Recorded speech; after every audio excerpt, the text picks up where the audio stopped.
যদি জান্নাতের হুরের খবর তারা পেত, তারা দুনিয়ার এই নারীর পিছে ইফটিজিং করতো না। ঠিক কিনা কথা বলে?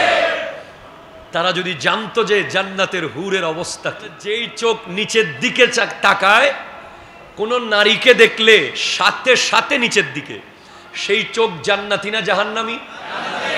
আপনি ইফটিজিং করবেন, লা হাওলা ওয়ালা কুওয়াতা ইল্লা বিল্লাহ।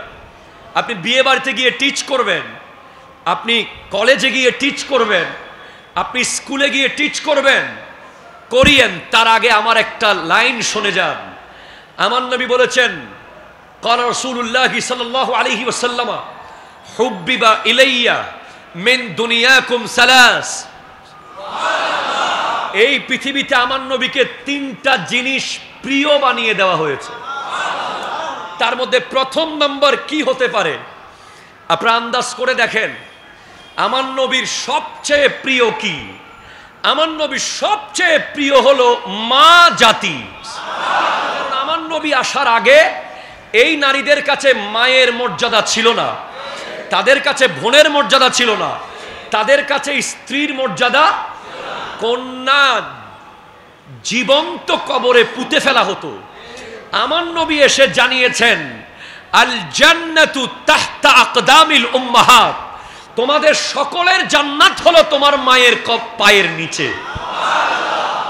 আমার নবী জানিয়েছেন, তোমার কন্যা যদি তুমি পেলে ইসলাম সম্মতভাবে একটা কন্যাকে বিয়ে দিতে পারো, জান্নাতে তুমি আমার সাথে এইভাবে লাগানো থাকবে, শরীয়ত সম্মতভাবে, to the point, according to Islam.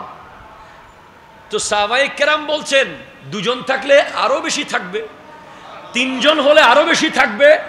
তো ইয়া রাসূলুল্লাহ, আমাদের তো অনেক সাহাবার কন্যা সন্তানের বাবা হওয়ার সুযোগ নাই, আমরা কি করব? বলে, যার কন্যার বাবা হওয়ার ইচ্ছা থাকবে সেও জান্নাতে আমার সাথে থাকবে। আপনি কি বলেন? ওই নারী জাতিকে আপনি উত্ত্যক্ত করবেন, ওই নারী জাতিকে আপনি ইফটিজিং করবেন, ওই নারী জাতিকে আপনি রাস্তায় হাঁটতে দেবেন না। এটা কাল হাসরের মাঠে আপনাকে নবীজির কাঠগড়ায় দাঁড়াতে হবে। এটা শাস্তি কত ভয়ানক আপনি গেজ করেন। আপনি শুধু ইমাজিনেশনের মধ্যে আনেন এই ইফটিজিং এর শাস্তি, কিংবা একটা বেগানা নারীকে ইফটিজিং তো বহু দূরের ব্যাপার, যাকে আপনার দেখা জায়েজ নাই, যার দিকে তাকানো, তার দিকে তাকানোর ব্যাপারে কত কঠিন কিছু হতে পারে আপনি একটু গেজ করেন। যুবকদের আইডল আছে খেলোয়াড়রা।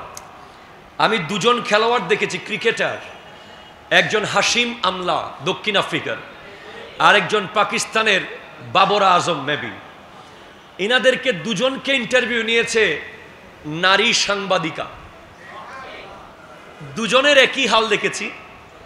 নারী সাংবাদিকা যতক্ষণ কথা বলেছে, একবারের জন্য তার দিকে তাকায় না এই দুজন প্লেয়ার।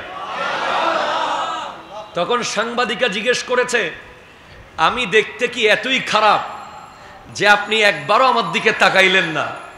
তখন ওনারা বলেছেন, হাশিম আমলা বলেছেন, বোন, আপনি সুন্দর না কুশ্রী না ভালো না খারাপ, কালো না সাদা, এটা আমি জানি না, তবে আপনার দিকে তাকানোর অনুমতি ইসলাম আমাকে দেয় নাই।